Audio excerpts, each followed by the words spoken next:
Buenos días, mi nombre es Luis Gutiérrez Pucel. Este video artículo es acerca del secuestro del niño Fernando Martí. Es un video sobre los secuestros, la corrupción y la impunidad en México. Fernando Martí, un niño de 14 años, con toda la vida por delante, fue secuestrado camino a la escuela en los primeros días de junio del 2008 por, en su mayoría, policías que detuvieron al vehículo en un retén. Fernandito, como lo llamaba su familia, fue más tarde asesinado a pesar de que la familia había pagado el rescate. Lo que sucedió a Fernandito no es un caso aislado, es otra triste manifestación de la onda creciente de la falta de respeto a la vida y la propiedad ajena, que se viene dando en México desde hace ya varios años. México tiene el dudoso honor de ser el primer lugar mundial en secuestros.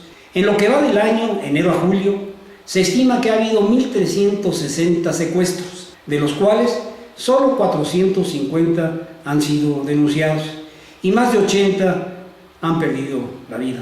En los pocos casos en los que se ha capturado a los delincuentes, se ha comprobado que algunos de ellos eran integrantes de la fuerza pública. Por cierto, estas cifras son estimaciones porque en México dichas estadísticas no se dan a conocer. Quiero mencionarles algunas palabras que se dijeron en una de las misas a la memoria de Fernandito. Imagínate que tú eres el papá y que estás hablando. He sido muy afortunado.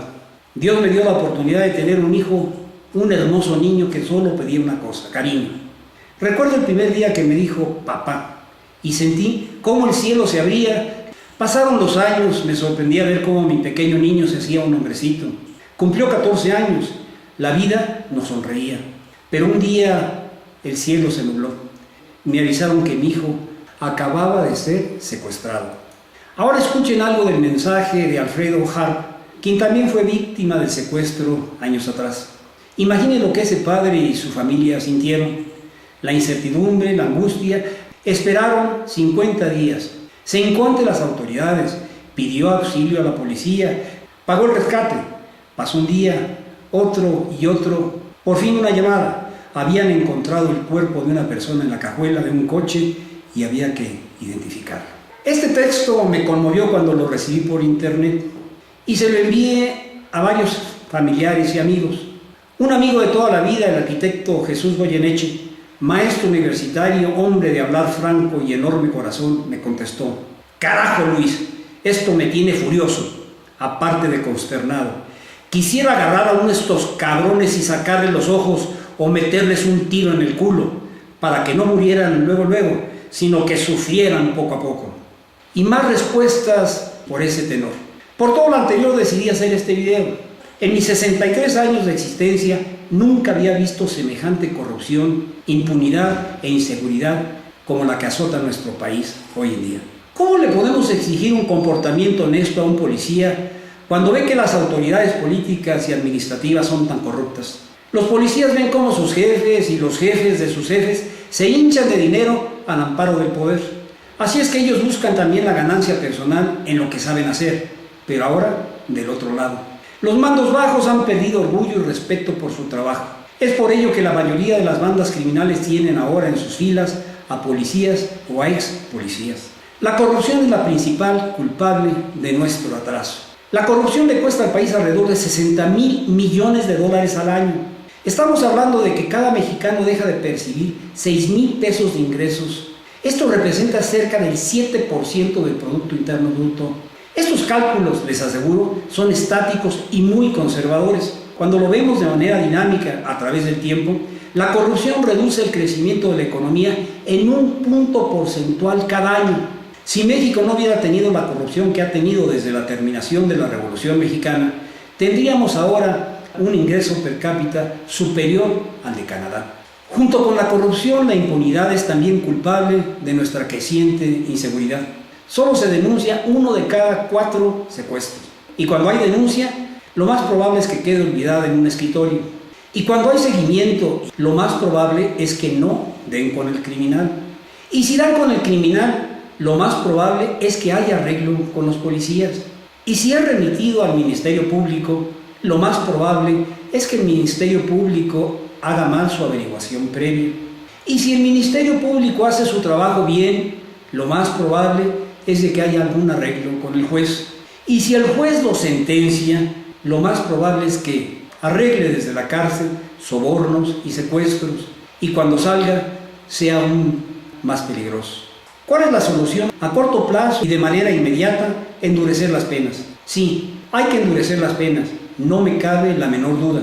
Cadena perpetua y pena de muerte para delitos de alta violencia como el secuestro y asesinato de niños por expolicías. Y ante tal escalada de criminalidad y violencia inhumana, la mayoría de nuestros políticos digan que la pena de muerte no conduce a que decrezca la delincuencia. Yo difiero. Como economista pienso que es un problema de incentivos. La pena de muerte va a actuar como un disuasivo.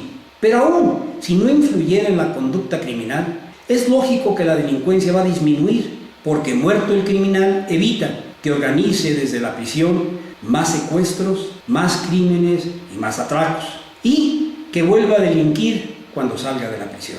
Muerto el perro, se acabó la rabia.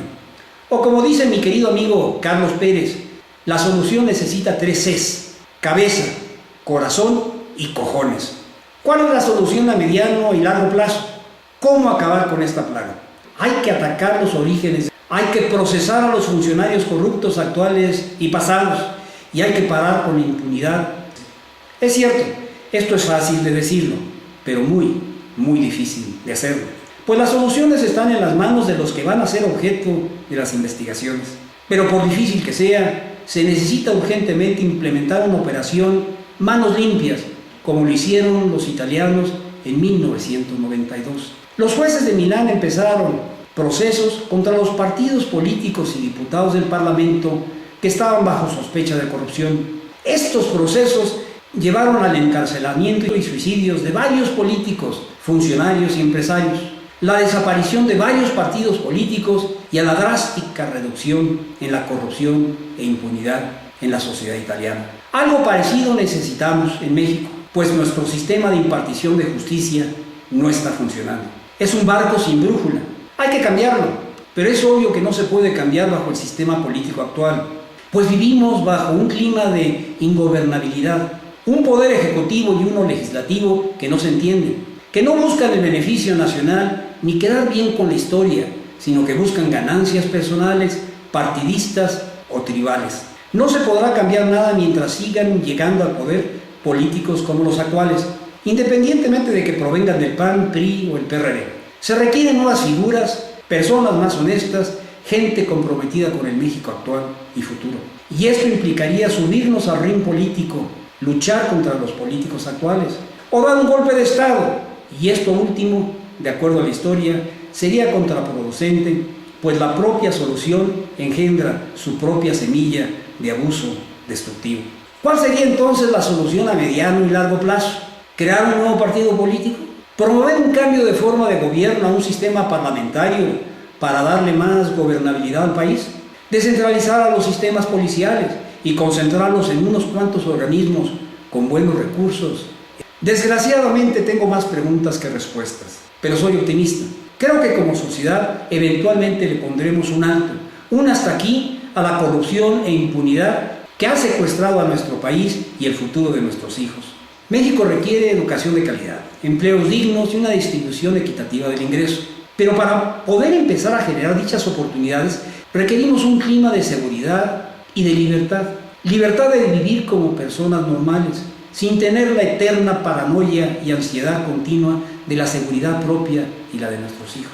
¿Cómo podemos empezar? Podríamos empezar apoyando al México Unido contra la Delincuencia. Este grupo, que fue formado hace 10 años por un hecho muy parecido al que actualmente nos acongoja, creo que debemos adoptar un operativo manos limpias similar al italiano. Debe de haber por ahí jueces y policías limpios que reúnan las 3 Cs: cabeza, corazón y cojones. Debemos aprobar la introducción de la pena de muerte para los delitos graves. Y esto es solo el principio. Lo que le sucedió a Fernandito nos ha llegado a lo más profundo del alma, no solo como mexicanos y padres de familia, sino porque nos sentimos como parte del problema. Queremos y debemos de ser parte de la solución. No podemos continuar como estamos, pues lo único que garantiza la apatía y la indiferencia es que todo siga igual. Muchas gracias.